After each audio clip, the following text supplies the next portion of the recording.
Hello student, Chavda sir lecture के YouTube channel में आपका स्वागत है।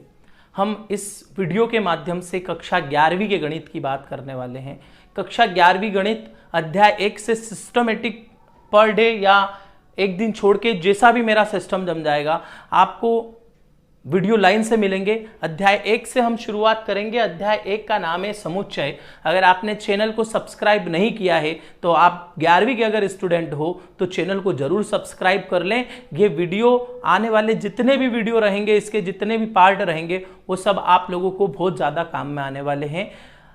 आपको 10th तक के मैथ्स का थोड़ा बहुत नॉलेज तो जरूर होगा ही सही। अगर आपने 11वीं में मैथ्स से लेने की सोच रहे हो या ले लिया है तो आपको 10th का मैथ्स का अच्छा नॉलेज होगा, तो ही वही बच्चा सोचता है 11वीं में गणित लेने की। ठीक है, तो पहली से 10वीं तक हमने जो गणित पढ़ा है उसके ही आधार पे आगे की भी अवधारणाएं होगी, जितनी भी होगी वो सारी अवधारणाएं हमारी कहीं ना कहीं थोड़ा बहुत बेस जरूर मिलेगा सभी कक्षाओं का। और तो बिना देर करे हम शुरुआत करते हैं। उसके पहले मैं मेरा इंट्रोड्यूस कर देता हूँ। मेरा नाम कमलेश चावड़ा है। मैं जो यूट्यूब चैनल है जो आप देख रहे हो, चावड़ा सर लेक्चर, और मेरी कोचिंग क्लास का नाम है ए मोरल कोचिंग क्लास। बिना देर करे आप लोगों से पहला निवेदन ये करता हूँ, चैनल को सब्सक्राइब कर लें, प्रत्येक वीडियो को लाइक जरूर करें। और अगर वीडियो आप मुझे नहीं जानते और देख रहे हो तो एक बार अपना नाम और जगह का नाम जरूर बताएं। विशेष रूप से आपकी जगह, आप कहाँ रहते हैं वो नाम जरूर बताएं। अगर आप महिदपुर तहसील के नहीं हो तो महिदपुर तहसील के छोड़ के अगर आप अदर सिटीज के हो या शहर के हो तो जरूर अपना नाम बताएं। शुरुआत करते हैं समुच्चय की। अध्याय 1 समुच्चय। सबसे पहले समुच्चय की जरूरत क्यों पड़ी? समुच्चय क्या है? समुच्चय समूह से ही निकला हुआ है। हम बोलते हैं समूह। आप लोगों ने समूह के बारे में सुना होगा, 10 छात्रों का समूह, 20 छात्रों का समूह, कोई नेताओं का समूह या शिक्षकों का समूह या बच्चों का समूह, ए क्लास का समूह, बी क्लास का समूह, कुछ भी समूह की बात थी। उसी समूह का रूप है समुच्चय। पर समूह में काउंटेबल जरूरी नहीं था। समूह के अंदर किसी चीज को गिनते थे और उसकी गिनती हो भी सकती थी, नहीं भी हो सकती थी, वो समूह होता है। पर समुच्चय का मीनिंग होता है जिसको गिना जा सके, जो वेल डिफाइंड हो, जो सुपरिभाषित हो। शब्द पे ध्यान देना, वेल डिफाइंड मतलब सुपरिभाषित हो, वो क्या कहलाता है? समुच्चय कहलाता है। और समुच्चय के सिद्धांत की अवधारणा किसने दी थी? गेर्ग कॉर्नटोर ने दी थी। विदेशी मैथमेटिशियन है, उन्होंने इसको दी थी। तो हम शुरुआत करते हैं समुच्चय की। कुछ उदाहरण के माध्यम से मैं बताना चाहता हूं। आप उसके पहले बता देता हूं, समुच्चय का उपयोग इस चैप्टर के अतिरिक्त आपके ज्यामिति में समुच्चय का उपयोग होगा, आपकी प्रायिकता में भी समुच्चय का उपयोग होता है, क्रमचय संचय में भी समुच्चय का उपयोग होता है। इसलिए इस चैप्टर को ऐसे पढ़ना आप लोग कि आगे आने वाले चैप्टरों में आप लोगों को समुच्चय अगर शब्द आ जाता है तो आपको कोई दिक्कत नहीं है, समुच्चय का ब्रैकेट आ जाता है तो कोई दिक्कत नहीं। समुच्चय एक मझले कोष्टक के अंदर बनाया जाता है। ये समुच्चय का सिंबल है, इसको समुच्चय बोल सकते हैं। एक छोटे कोष्टक के अंदर जिन बातों को लिखा जाता है वो क्या कहलाती है? समुच्चय कहलाती है। मझला कोष्टक, बीच वाला कोष्टक जिसको बोलते हैं। कोष्टक हमने बचपन से 3 टाइप के पढ़े हैं। एक बड़ा कोष्टक होता है, एक मझला कोष्टक होता है और एक छोटा कोष्टक होता है। जो बीच वाला कोष्टक होता है ये समुच्चय का सिंबल होता है। ठीक है, अब कुछ बातें मैं ऐसे बता देता हूं आप लोगों को जो समुच्चय के बारे में समझाने के लिए आपको पर्याप्त होगी। जैसे पहली बात, भारत में नदियों का समुच्चय। भारत की नदियों का समुच्चय। अब भारत की नदियों के समुच्चय में गंगा हो सकती है, वो वेल डिफाइंड है। क्षिप्रा हो सकती है, नर्मदा हो सकती है, पर क्या नील नदी हो सकती है? नील नदी विदेश में, तो वो नहीं हो सकती है। ठीक है, तो भारत की नदियों का समुच्चय या भारत की नदियों का समूह, तो वो क्या कहलाएगा? समुच्चय कहलाएगा। फिक्स है, जितनी भी नदियां हैं भारत के अंदर उनकी बात हो रही है। ठीक है, कक्षा 11वीं के छात्रों का समुच्चय, तो ये जो जिनको काउंट किया जा सकता है, जो काउंटेबल होती है, वो क्या कहलाती है? समुच्चय कहलाती है। मैं कुछ उदाहरण देके आपको समझाना चाहता हूं जो आपकी बुक में भी दे रखे हैं। 10 से कम विषम प्राकृत संख्याएं। अब 10 से कम विषम प्राकृत संख्याएं कौन सी होती है? 10 से कम विषम प्राकृत संख्याएं, 10 से कम विषम प्राकृत संख्याएं। तो 10 से कम विषम प्राकृत संख्या कौन सी होती है? विषम भी और प्राकृत संख्या भी। आप जानते हो प्राकृत संख्या कहां से शुरू होती है? प्राकृत संख्या शुरू होती है 1 से, पर विषम मतलब 1, 3, 5, 7 और 9, 10 से कम, और इसको ऐसे कोष्टक में लग दिया, ये इसका समुच्चय हो गया। 10 से कम विषम प्राकृत संख्याएं 1, 3, 5, 7, 9। ऐसे ही बात करें भारत की नदियां, अंग्रेजी वर्णमाला के स्वर, अंग्रेजी वर्णमाला के स्वर कौन कौन से होते हैं आप जानते हो? अंग्रेजी वर्णमाला के स्वर, तो अंग्रेजी वर्णमाला के स्वर कौन कौन से होते हैं? A, E, I, O, U, ये 5 स्वर होते हैं अंग्रेजी में। तो ये भी क्या है? समुच्चय है। ऐसे ही विभिन्न प्रकार के त्रिभुज, समरूप त्रिभुज या अलग अलग प्रकार के त्रिभुजों की बात हो रही है, तो वो भी क्या में आ जाएंगे? एक समुच्चय में आ जाएंगे। एक कोई गुणनखंड दे दिया हमको, एक्स स्क्वायर की कोई प्रॉपर्टीज दे दी, जैसे अभी मैं उदाहरण में आप लोगों को बताऊंगा, तो जिसको वेल डिफाइंड हो सकता है, जिसका हल निकल सकता है, जिसको काउंट किया जा सकता है, वो क्या कहलाता है? समुच्चय कहलाता है। अब समुच्चय के बाद हम कुछ संख्याओं की बात कर लेते हैं। जनरली खैर आप लोगों ने 9th 10th जैसी छोटी कक्षाओं में इनको जरूर पढ़ रखा होगा। तो संख्याओं की बात करते हैं। सबसे पहले नेचुरल नंबर, प्राकृत संख्या। 9th कक्षा में पढ़ के आए हो आप, प्राकृत संख्या का समुच्चय। अब प्राकृत संख्या का समूह या समुच्चय, समुच्चय की बात कर रहे हैं, तो प्राकृत संख्या कहां से शुरू होती है?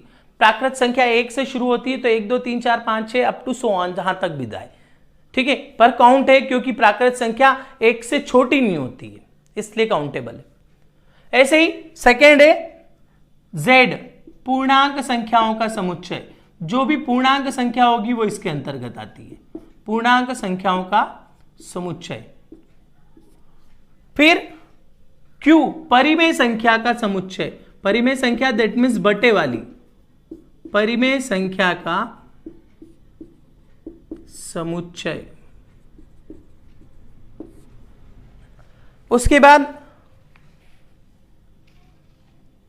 R, वास्तविक संख्याओं का समुच्चय। R, वास्तविक संख्याओं का समुच्चय।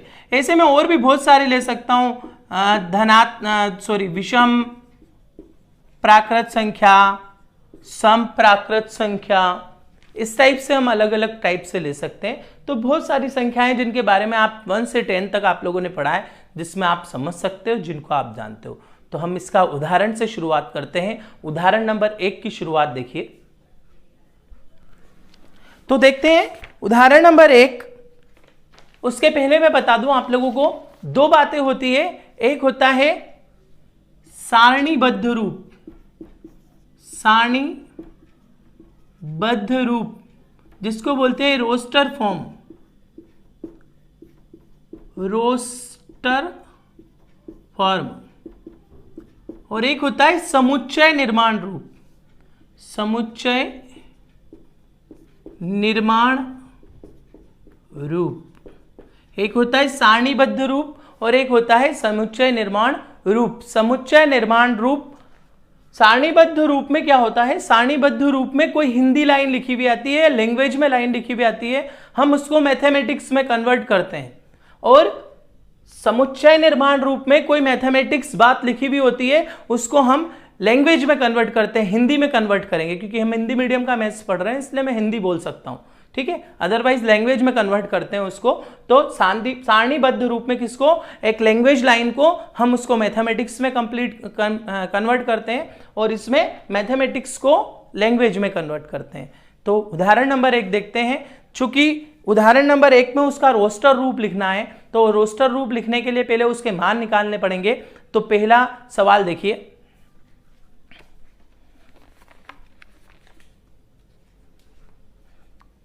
सवाल देख रखा है, समीकरण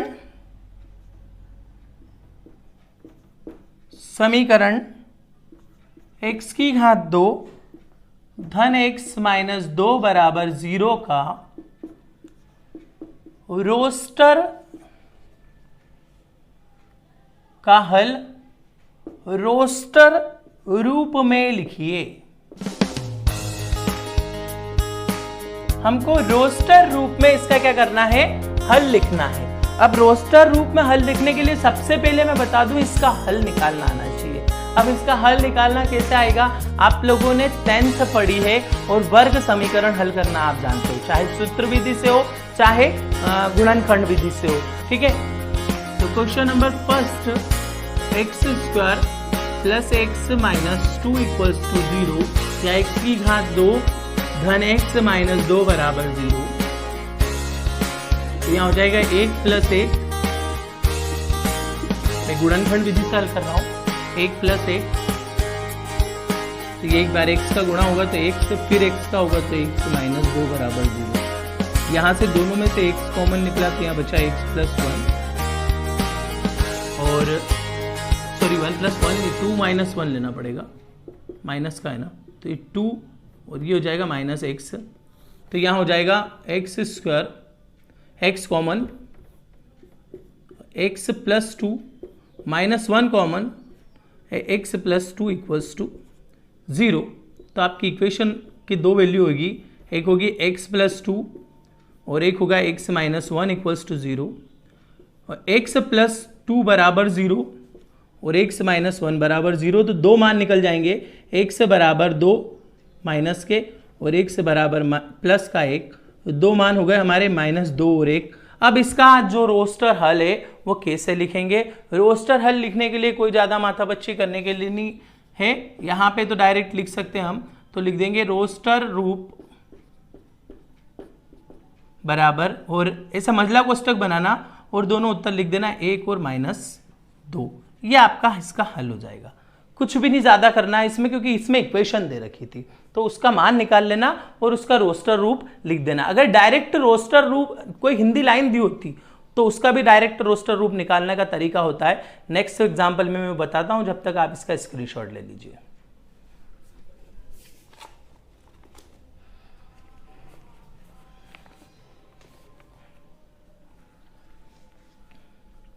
तो अगला देखते हैं क्वेश्चन नंबर 2।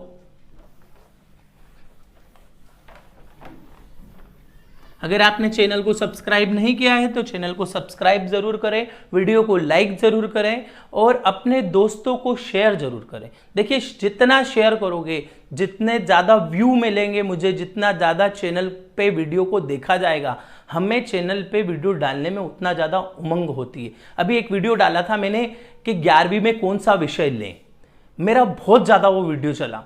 अगर आप लोगों ने अभी तक वो वीडियो नहीं देखा है तो एक बार आप उसको जरूर देखना। क्वेश्चन एग्जाम्पल नंबर 2,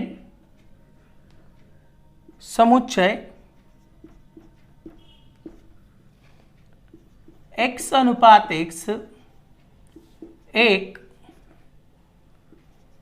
धन पूर्णांक है और x की घात 2 लेस देन 40 को रोस्टर रूप में लिखिए, रोस्टर रूप में लिखिए। देखिए बोल क्या रहा है, वो बोल रहा है x की घात 2 जो है वो छोटी होनी चाहिए किससे, 40 से। x की घात 2 छोटी होनी चाहिए किससे, 40 से। तो वो कैसे होगी, देखो घात 2 बोल रहा है और हम कभी भी एलिमेंट को घात 2 में नहीं लिखते हैं, अकेले में लिखते हैं। तो वो एलिमेंट कैसा होगा, हम इसका रोस्टर रूप मान लेते हैं 1 2 3 4 5 और 6। बताइए ये सोचे कि मैंने ये 6 तक उत्तर कैसे लिख लिया, क्योंकि अगर मैं इसकी घात 2 करूं, 1 की घात 2 मतलब 1 ही होता है, 2 की घात 2 मतलब 2 होता है, 4 होता है, 3 की घात 2 3 तिया 9, 4 का 4 चौक 16, 5 का 5 25 और 6 का 6 6 36 मतलब 40 से छोटा। उसने बोला था कि अगर घात दुगनी कर दी जाए तो वो 40 से छोटी होनी चाहिए। तो ये सबकी घात दुगनी कर देते हैं तो इनकी मान कितने हो जाते हैं 40 से छोटा, तो इसका आंसर कितना हो जाएगा a इक्वल्स टू 1 2 3 4 5 6। यही इसका क्या है रोस्टर रूप है और कुछ भी नहीं है। ठीक है, रोस्टर रूप। उदाहरण नंबर 3 देखते हैं। उदाहरण नंबर 3 में हमको दिया है, उदाहरण नंबर 3 दिया है समुच्चय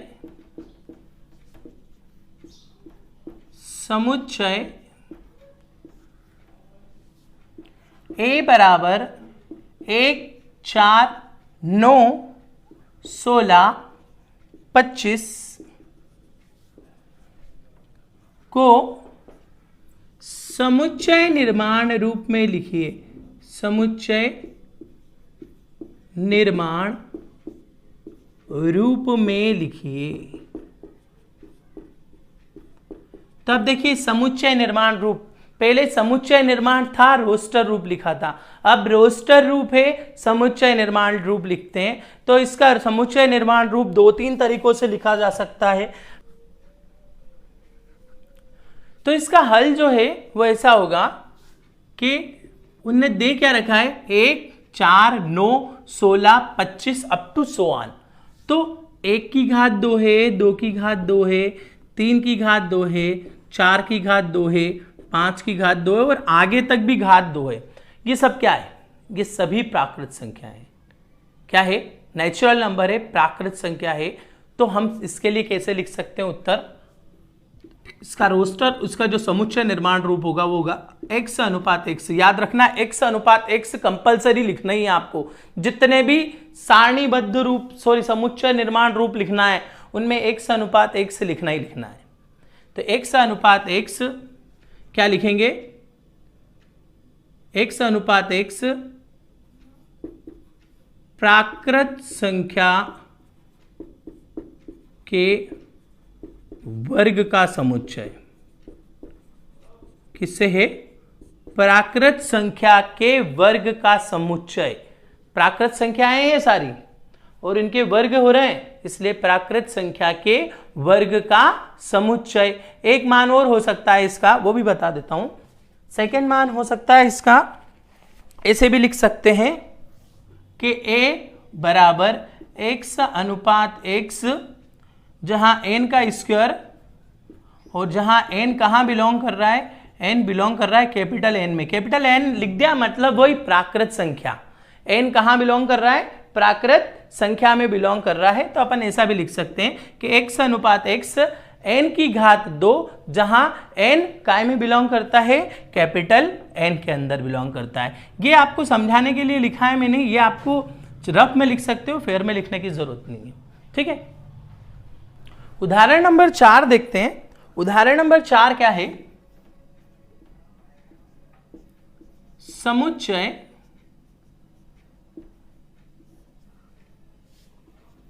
एक बटे 2, 2/3, 3/4, 4/5 और 5/6,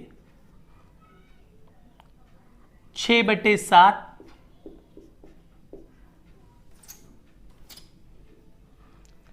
को समुच्चय निर्माण रूप में लिखिए। रूप में लिखो। अब देखो, इसको समुच्चय निर्माण रूप में लिखने के पहले इसका क्रम समझना जरूरी है। क्रम कैसे समझेंगे? हम क्रम समझेंगे इसका, ये 1 लिखा है, नीचे लिखा है 1 + 1, 2 2 + 1, 3 3 + 1, 4 4 + 1, 5 5 + 1 और 6 6 + 1, यही लिखा हुआ है। अब इसमें क्या होगा? ऐसा लिखा हुआ है, हम मान लेते हैं इसको। आप लोग एग्जाम में ये वाली स्टेप लिखने की जरूरत नहीं, वहां सीधा समुच्चय निर्माण रूप लिखना है। ये लिखा है 1 + 1, नीचे लिखा है 2 + 1, मतलब सब में +1 है, और ऊपर है 1 2 3 4 5, वही नीचे है 1 2 3 4 5 और 6, ऐसे ही है। इसका मैं ऐसा लिख सकता हूं, अगर इसका मैं रूप मानूं तो ये किसके बराबर हो सकता है? n+1 n+1 6+1 5+1 तो इसका रूप हो सकता है n+1।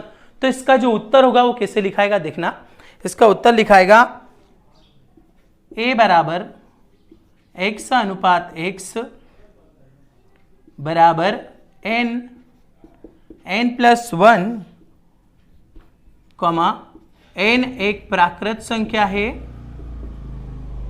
प्राकृत संख्या है जो किससे 6 से छोटी है, 6 से छोटी है। याद रखना 6 से छोटी है, 6 से बड़ी नहीं, 7 मत लिख देना क्योंकि 7 तो कब हो रहा है 6+1 होके 7 हो रहा है। तो हमारा उदाहरण नंबर 4 कंप्लीट होता है। आंसर ये लिखना है, ये समझाने के लिए मैंने आप लोगों को बता दिया है। तो ये हो गया आपका इसका समुच्चय निर्माण रूप। वीडियो को यही एंड करता हूं। अगले वीडियो में हम उदाहरण नंबर 5 और 1.1 पढ़ेंगे।